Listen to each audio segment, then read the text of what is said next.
twali nayo nakulwalirwa kumeka yali Sunday Mukama n'ayogera ku bulamu bwe Yesu omulungi yebazibwe awe twakizuulira ti mukyala muki mufumbo naye ng'obulamu bwe obw'okula kwe si bulungi obuyivu bwe si bulungi tukkiriza nti Katonda agenda kukwata ku mukyala ono obulamu bukole ki bukyuke obujulizi bwe yabuwa wano n'okufumbirwa kwesi yali akola ki naye embeera nga talina wakola ki nga bwe mwalaba ebiseera bya covid awo omuntu yatambulanga ne bimukwata Yesu omulungi yebazibwe naye sanga ng'ali mu buki mu bufumbo muyinayo omwana mweteekateeka zaala yokira ku muzira mweteekateeka zaala oba kirikya yes kwira eswengaliza waggulu beteekateeka kubeera nga babeera n'ezzadde mu bufumbo bwabwe ye n'omwami we nano bwe nali nsaba Mukama yandaga omwami nesamwogerako ate ne leero sijja mukola ki mwogerako mu linnya erya Yesu teeka emikono gyawaggulu tusabire omuwala ono omukyala ono gamba nti Yesu Kristo tumuteeka mu mikono gyo leero beera kiyambi we kati tukusabire amaka gabeere tusabire ki okusinga ki kyowulira kyewalegadde Katonda okusinga okusanyusa Musumba ndabale njagala osabire bawanga afune omulimu bawa afune omulimu esaawa zino talina mulimu agwine n'omulimu gwena Sigwagala mulimu ki agogola toyi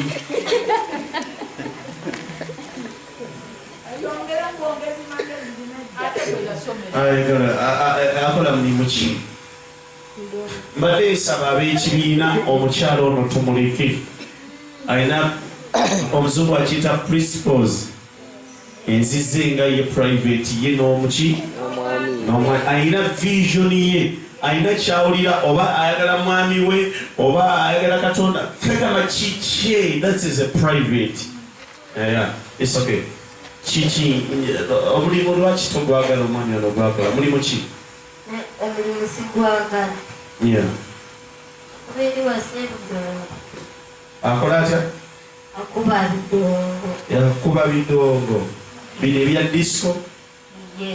alina disco eye asiye yamukamaawe agenda n'akola kati mulimu kikuwandyagadde abeerimu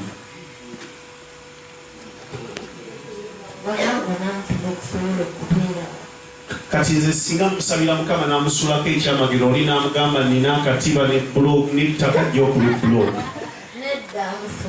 kati oyagala abikoli mulimu ki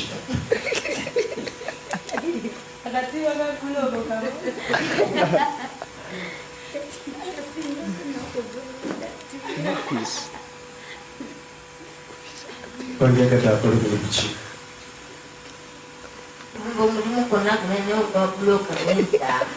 okay wanike emikono gyo tumusabire omulimu si gwa bulooka ayika tumusabire Katonda amuweyo omulimu nga ki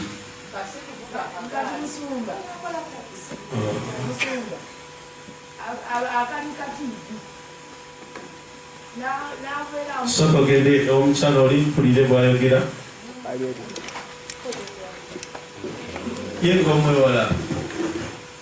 okay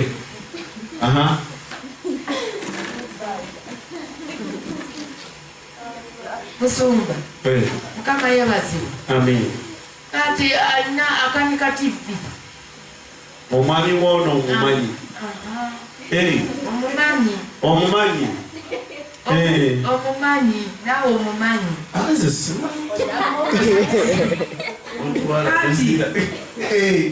kati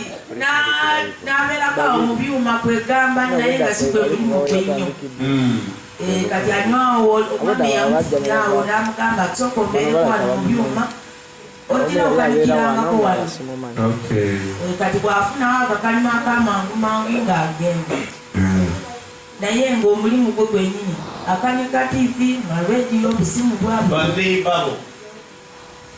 mutabani wange aliwa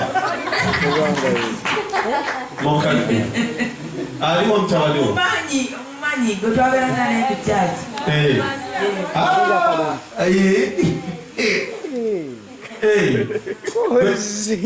Nazaala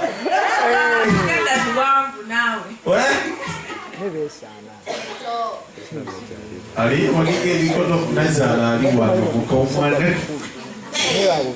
Faruko agamba Mukama Katonda omulungi Faruko osaba ssala ki tusabire omwana ono omukyala ono ssala ki omwami emuzira gatuwulira omukyala ono tumusabire ssala ki Nazaala wali ono mukamwana essala yonna katutandika Mukama omukyala oyo omukyala oyo musabira omukisa baawe abeere nga afuna omulimu okusobola okubeera nga bwabuvunaanyizibwa okusinziira mukyala we bw'ayagala okunaababeezaawo babeere nga obulamu bwabwe butambula bulungi basobole okubeera nga babeera babiri bagalane batuuke n'okuzaala ezzadde omukisa ogwo gubasabidde nampita mu linnya lya Yesu Kristo amiina oyo najja basabira biresu afingalizaglo tukisabidde genda Mukama akola obulungi ezi jangu okolenga practice oyigiriza abaweereza bano akalimba ako